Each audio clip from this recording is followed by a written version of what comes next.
मैं new slate board मैं उसको अनबॉक्सिंग करूंगी। चलो लेट्स ट्राई।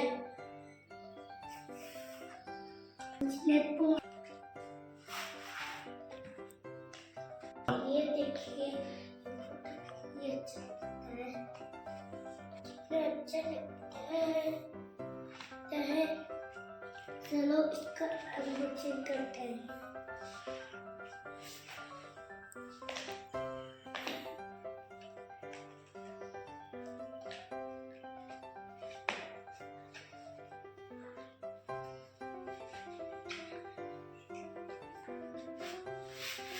ये देख लिया,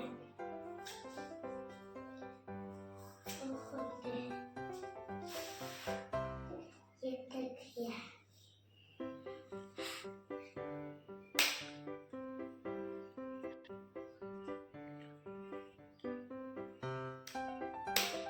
कहने का मतलब ये पेंसिल है, इसको मैंने लिख दिया।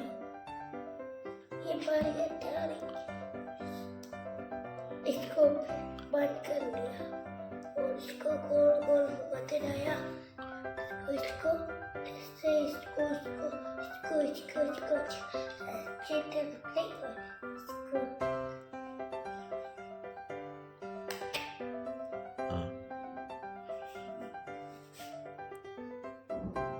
आप लोगों को मैं ABCD लिख के दिखाऊंगी।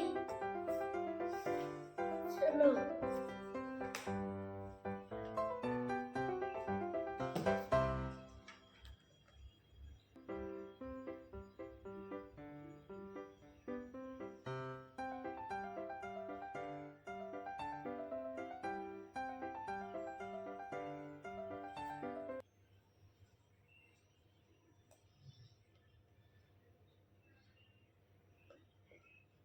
ये पेज